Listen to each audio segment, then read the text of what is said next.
pasada nosotros hablamos acerca de los números cuánticos. El tema estuvo medio complicado, me imagino para ustedes, porque es algo que por lo general no ven en el colegio, ¿ya? Es como si lo hubieran visto por primera vez. Entonces, esto de los números cuánticos marca la base para poder entrar a hablar acerca de la nube electrónica, que es algo muy importante, pero a nivel de conocimiento, a nivel de concepto, necesitan tener a los números cuánticos, sobre todo si van a exámenes uni, quien haya decidido ir a uni, esto es de cajón. Una pregunta, por lo menos, de números cuánticos, siempre viene en el examen de hoy. Revisen los exámenes antiguos, no me dejen mentir, ahí tienen los exámenes, revisen, y van a ver que por lo menos una pregunta relacionada con números cuánticos o configuración electrónica siempre viene en uni. Por eso es necesario conocer todo el concepto. Ya dentro de la universidad posiblemente lo verás con más detalle, con menos detalle, pero por lo menos para el examen de admisión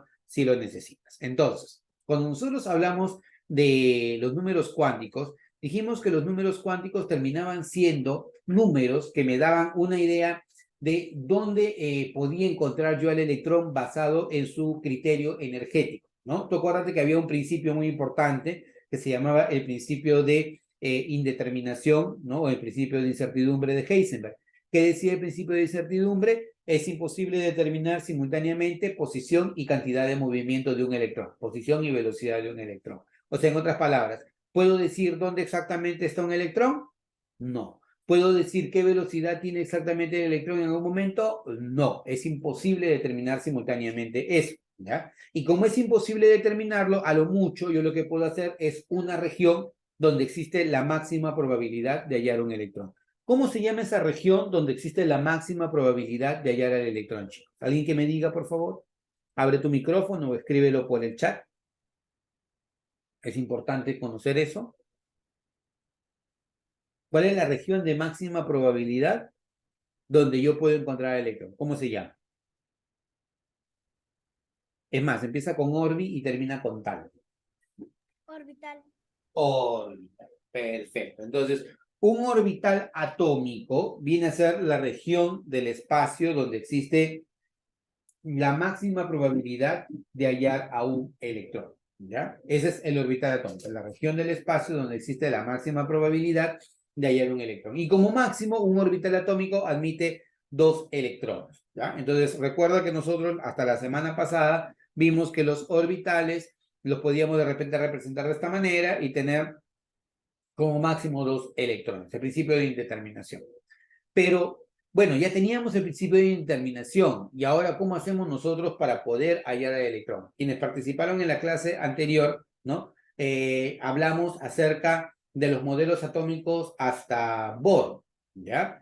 Pero cuando ya nosotros entramos a la mecánica cuántica ya la cosa se complica, porque me aparecen criterios diferentes, me aparecen criterios como por ejemplo la teoría cuántica de Planck, que me dice que la luz no solamente es onda, sino también se puede comportar como partícula.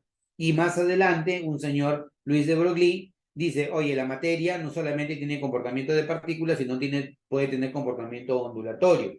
Y luego Bohr, que me habla de que la materia o el átomo puede explicarse su comportamiento basado en el átomo de hidrógeno, ¿no? Y luego, ¿no? Aparece el principio de incertidumbre. No es posible determinar simultáneamente posición y cantidad de movimiento de un electrón. Y todos esos criterios, que yo te los estoy resumiendo, pero que son todavía mucho más complejos, ¿no? Dan pie a el inicio de la mecánica cuántica. La mecánica cuántica es tratar de entender cómo se comportan las partículas a un nivel subatómico. Nosotros podemos hasta cierto punto entender cómo se comporta una partícula a nivel macro, a nivel grandote, yo puedo entenderla. O sea, yo puedo entender que si de repente yo tengo una piedra acá y la suelto, la piedra va a caer. Es fácil comprender el comportamiento de esa piedra a nivel grandote, ¿no? O es fácil comprender tal vez de que cuando llega la noche, ¿no? Sube la marea. ¿Por qué? Porque la luna hasta cierto punto se acerca más a la Tierra y esto por el efecto gravitatorio hace que se incremente la marea. O sea, aquello que es visible, ¿ya? Es más fácil de explicar. Pero en el caso de las partículas subatómicas, protones, neutrones, electrones, la cosa se complica muchísimo, porque además de que son partículas infinitamente pequeñas, tienen un comportamiento a nivel cuántico. Y el comportamiento a nivel cuántico va en contra de todas las leyes de la física que nosotros conocemos a nivel macro. Es espectacular, es alucinante. Particularmente, a mí me gusta muchísimo. No puedo comprenderlo del todo porque es muy amplio, pero trato de entender los conceptos base y cada vez me parece más alucinante, más interesante entender esto de la mecánica cuántica, porque puede explicar muchísimas cosas que todavía posiblemente más adelante van a ser temas que van a permitir mucho mayor desarrollo. Por ejemplo, puedes preguntarle a papá, mamá, abuelito, abuelita, ¿no? Antes el tipo de computadoras que tenían, ¿no? Antes hablábamos de un disquete para almacenar información, muy poca información. Luego del disquete pasó al DVD, del DVD pasó al Blu-ray y del Blu-ray ha pasado a dispositivos cada vez más pequeños, una memoria USB para guardar información, ¿no?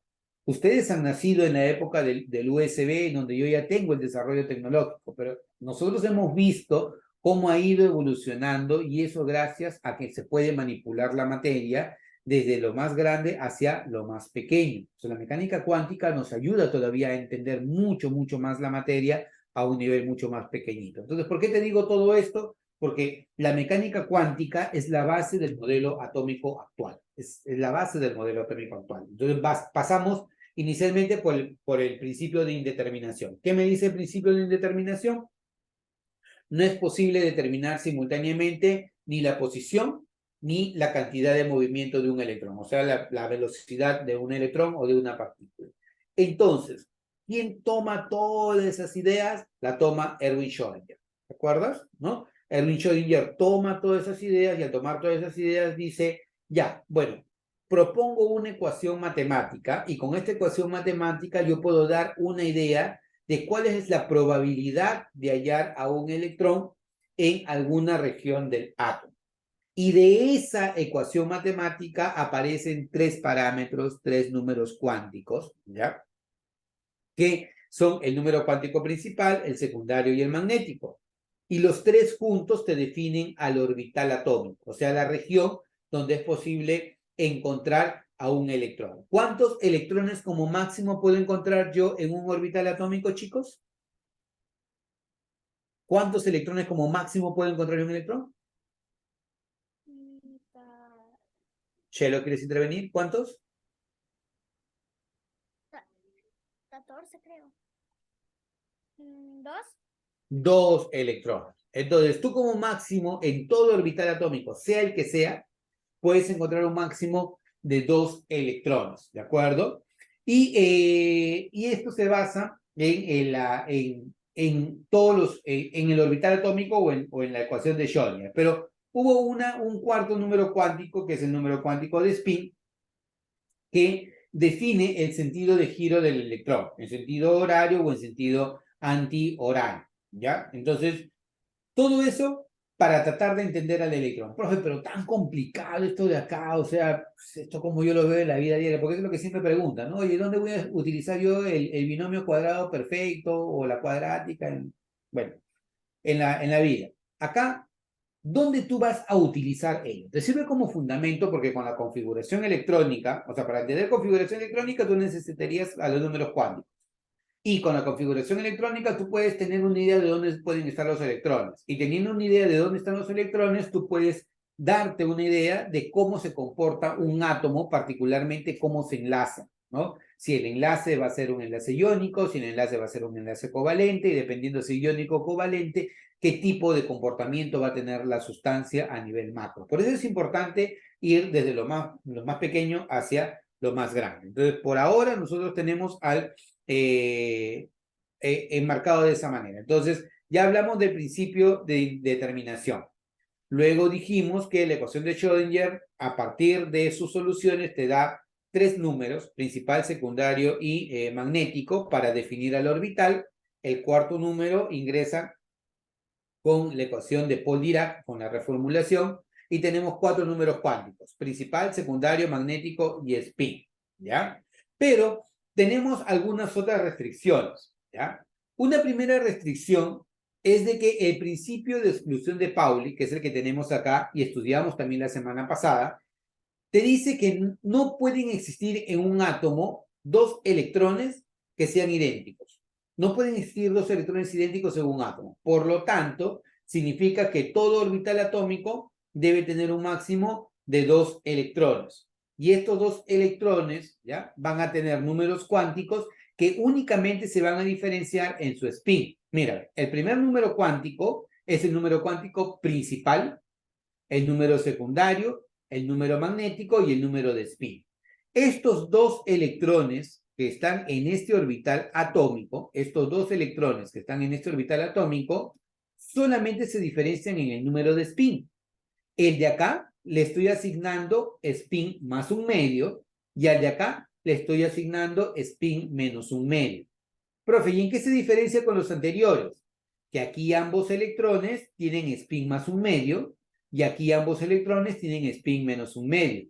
¿Esto me lo permite el principio de exclusión de Pauli? No, porque el principio de exclusión de Pauli me dice que no pueden existir dos electrones que sean idénticos, y en este caso los dos electrones son idénticos, los dos electrones son idénticos, pero acá estos dos electrones no son idénticos, porque uno tiene un spin más un medio y otro tiene spin menos un medio, ¿correcto? Su información cuántica es diferente, por lo tanto, no son idénticos los dos electrones. Entonces, como conclusión, todo orbital atómico admite un máximo de 2 electrones. ¿Vamos bien hasta acá, chicos? ¿Preguntas, consultas, comentarios? ¿Alguna pregunta, alguna consulta, algún comentario, chicos?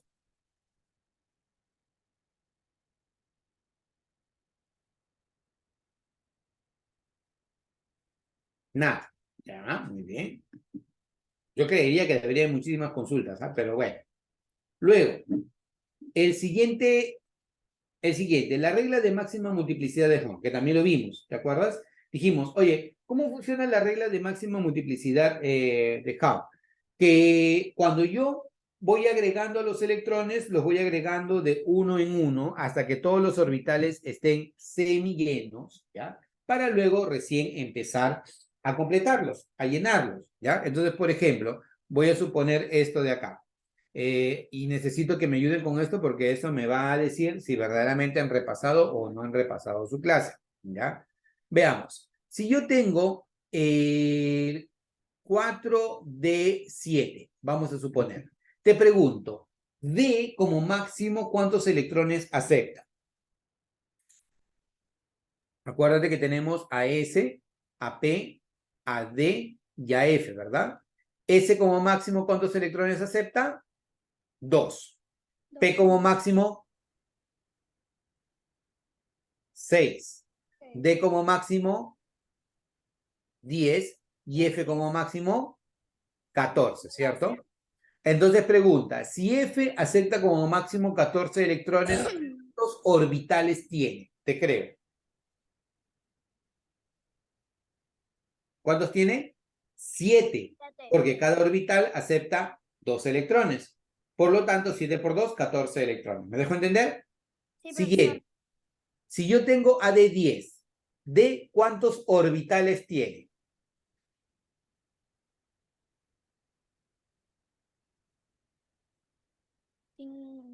5. 5. Porque si tiene 5 orbitales, 5 por 2 me da 10 electrones como máximo, ¿no? P, ¿cuántos orbitales tiene, chicos? Ya te diste cuenta, ¿no? Sí. 3 orbitales, perfecto. ¿Y S, cuántos orbitales tiene? Un solo orbital, ¿ya? Entonces, lo que yo voy a decir siempre, me voy al máximo. D, 7. O sea, lo primero que tengo que ver y preguntarme es, ¿D cuántos electrones admite como máximo? 10. Por lo tanto, debería haber 1, 2, 3, 4 y 5 orbitales. ¿Y cuántos electrones hay ahí? 7. Entonces, ¿esos 7 cómo sería? Sería 1, 2, 3, 4, 5, 6 y 7 electrones. Entonces, ¿de acá qué puedo afirmar? Primero, que este orbital y este orbital está lleno y que estos orbitales están semillenos. Puedo afirmar que estos electrones están apareados, pero puedo afirmar de que estos electrones están desapareados. ¿Está bien? ¿Sí? ¿Quedó claro eso de ahí, chicos? Sí, ¿verdad? Muy bien. Entonces, veamos otro caso más. ¿Ya? Imaginémonos que yo te digo que tengo lo siguiente. Imaginémonos que yo te digo tengo 4F8. ¿Ya? Lo primero que me pregunto, F como máximo, ¿cuántos electrones acepta? Ah,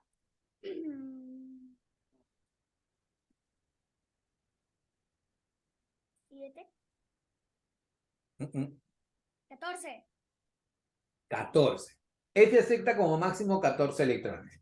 Si acepta 14 electrones, significa que tenemos 1, 2, 3, 4, 5, 6 y 7 orbitales. ¿Estamos de acuerdo? Y en esos 7 orbitales, ¿cuántos electrones debo distribuir? 8.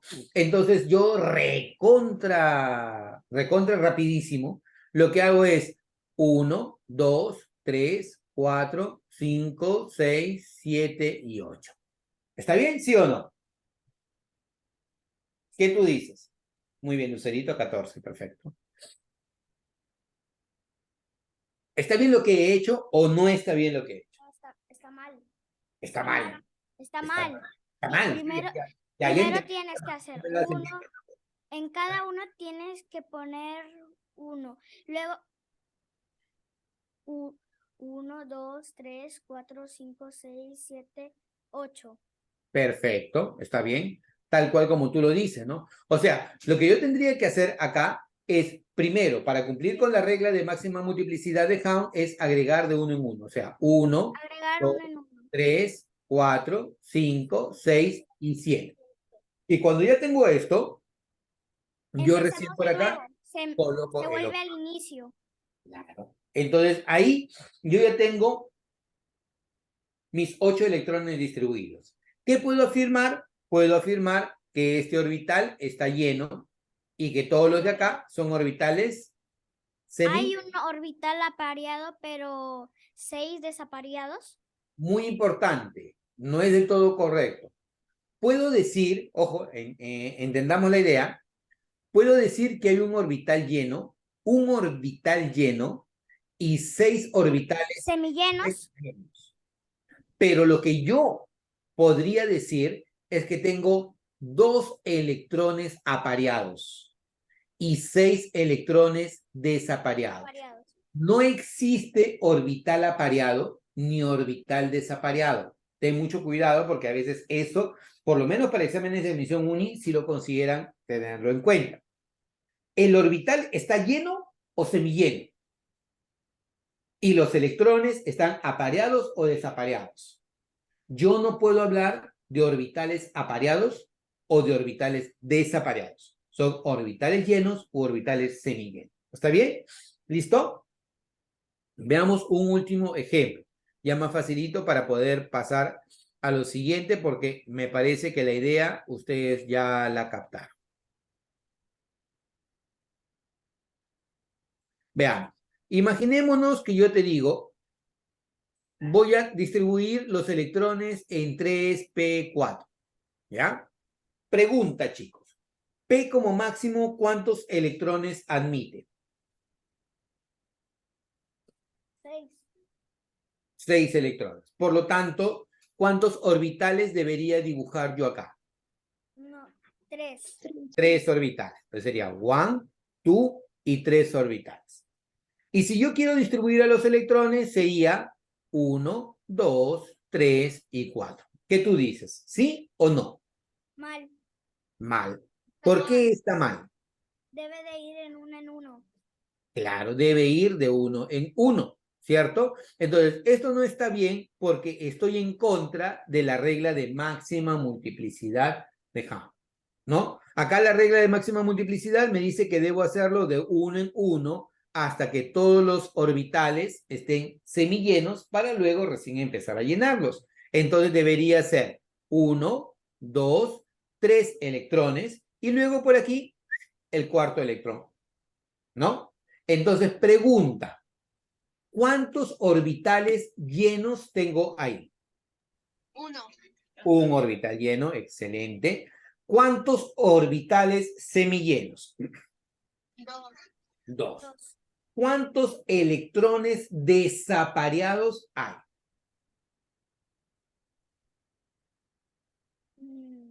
¿También hay 2? También hay dos, claro. ¿Quiénes son los electrones desapareados? Los electrones desapareados son este de acá y este de acá. No tienen pareja, ¿ya? Y si quieres hablar de electrones apareados, que normalmente no te lo preguntan, ¿ya? Pero la respuesta correcta sería, tengo dos electrones apareados, porque los dos están en pareja, ¿ya? Eso normalmente no te lo preguntan porque causa controversia. Por lo general te van a preguntar por orbitales llenos, por orbitales semillenos o por electrones desapareados. Es lo clásico que te van a preguntar, ¿ya? Entonces, me parece que se entendió la idea, así que vamos ahora a avanzar con el siguiente criterio, ¿ya? Nos queda poquito tiempo, pero igual vamos a aprovecharlo para hablar del siguiente criterio. El siguiente criterio es hablar de la regla de formación o la regla de construcción o regla de Aufbau. Aufbau es una palabra en alemán que significa construcción o formación, ¿ya? ¿Y cómo construyo? Construyo con las bases más sólidas. ¿Y cuáles son las bases más sólidas? Tener los electrones de menor energía al inicio y luego los electrones de mayor energía. Profe, no entender la idea. Ya, mira, para que comprendas la idea, te voy a hacer un dibujito acá. Mira, yo tengo a mi núcleo atómico, lo voy a considerar aquí a mi núcleo atómico. ¿Ya? Este es mi núcleo atómico. Y fuera del núcleo atómico yo voy a encontrar a los electrones, dijimos, en niveles de energía.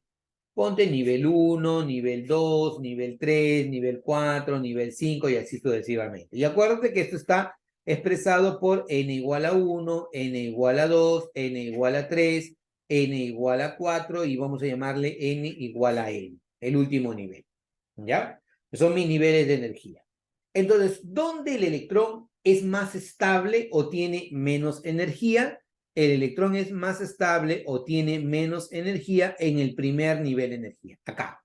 O sea, si yo voy a ir completando mis electrones, yo debo irlos completando desde lo que está más cerca del núcleo hacia lo que está más lejos del núcleo, ¿ya? Si yo, por ejemplo, pongo otro electrón por acá, vamos a suponer a un electrón por acá, uy, ya, pongo un electrón por acá, así, te hago la pregunta, ¿cuál de los dos electrones tiene más energía? ¿El electrón A o el electrón B? ¿Quién tiene más energía? ¿A o B?